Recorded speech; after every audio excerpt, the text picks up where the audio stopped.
একটা প্রশ্ন ছিল আরকি যে আপনার ওই যে তাজকিয়া নফসে আমি লেখা পড়ি আরকি। আমি যখনই জি। সময় পাই। তো ওইখানে ওই যে মা মালাকা তাইমানাকুম আ যে ব্যাপার মানে যে লেখাটা আছে। তো ওইটা আমি পড়তেছিলাম। তো আমি তো মনে করেন যাই পড়ি সেটা তো আবার কোরআনের সাথে আমি আবার দেখি। তো মানে ঠিক আছে যে মা মালাকা তাইমানাকুম। কিন্তু আমি যখন কোরআনে গেলাম যে মানে আমি বলতেছি যে আমার কাছে কোন জিনিসটা আরকি যে জিনিসটার উত্তর জানার জন্য আপনার কাছে আসছি। যে ওই যে ৬ নাম্বার আয়াতে যে তবে তাদের স্ত্রী ও তাদের ডান হাত যার মালিক হয়েছে তারা ছাড়া নিশ্চয়ই এতে তারা নিন্দিত হবে না। এটা ঠিক আছে। কিন্তু ৭ নাম্বার আয়াতে আবার বলতেছে যে অতঃপর যারা এদের ছাড়া অন্যকে কামনা করে তারাই সীমা লঙ্ঘনকারী।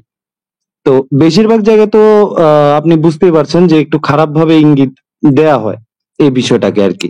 তো এই বিষয়টা আরকি আমি এটা একটু কনফিউজিং আরকি ভাইয়া। একটু যদি বুঝাই দিতেন এই ব্যাপারটা। আবার একটু বলেন তো। না ৬ নাম্বার আয়াতে যে মা মালাকা তাইমানাকুম কথাটা আছে না?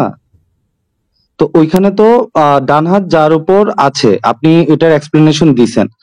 আ ৭ নাম্বার আয়াতে আবার বলা অতঃপর যারা এদের ছাড়া অন্যকে কামনা করে তারাই সীমা লঙ্ঘনকারী। এই যে কামনা যে কথাটা আসছে, হ্যাঁ? তো এই বিষয়টা আমি আসলে মানে বুঝতে পারতেছি না আরকি। দেখতে জি। পাচ্ছেন স্ক্রিনে? জি, দেখতে পাচ্ছি। এখানে বলা হয়েছে, হে ঈমানদারগণ, তোমাদের ডান হাত যার মালিক হয়েছে এবং তোমাদের জি, মধ্যে যারা প্রাপ্তবয়স্ক হয়নি তারা যেন অবশ্যই ৩ সময়ে অনুমতি গ্রহণ করে।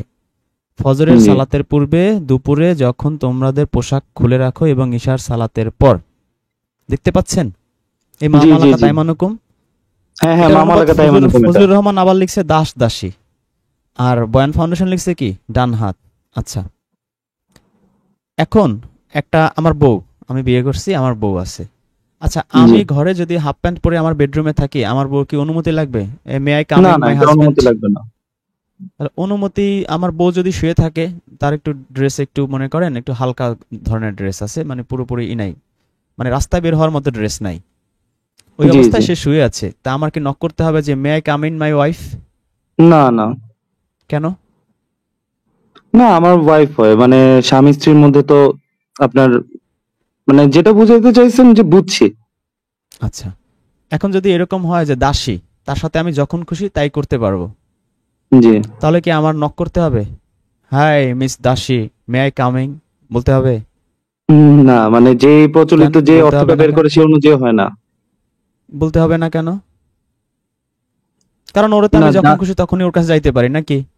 হ্যাঁ, যেহেতু সে আমার দাসী এবং তার সাথে হ্যাঁ, এই কাজ করা কোনো প্রবলেম নাই, রাইট?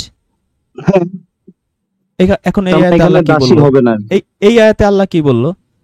মা মালাকা তাইমানুকুম, যারা, তারা যদি তোমার ঘরে, কি বলছে, যারা প্রাপ্তবয়স্ক, তোমাদের মধ্যে যারা প্রাপ্তবয়স্ক হয়নি আর যারা মা মালাকাত আইমানুকুম, তারা যেন পারমিশন নেয় ফজরে, দুপুরে, রাতে। পারমিশন নিতে হবে কেন ভাই? এরা তো যখন খুশি তখনই আমার কাছে আসতে পারে নাকি? ও আচ্ছা। পারমিশন বুঝছি কেন ভাইয়া। নিতে হবে? না নিশ্চয়ই অবশ্যই ওই এখানে যা তো প্রাইভেসি মোল্লারা ব্যাপার আছে। বোঝাচ্ছে সেটা না। জি। যদি তাই হইতো তাহলে এর পারমিশনের ব্যাপার থাকতো না। হ্যাঁ আপনি ভাইয়া কি আমি বুঝতে এটা পেরেছেন, না বুঝছি আমি ওই যে আরো ডিটেলস? হ্যাঁ।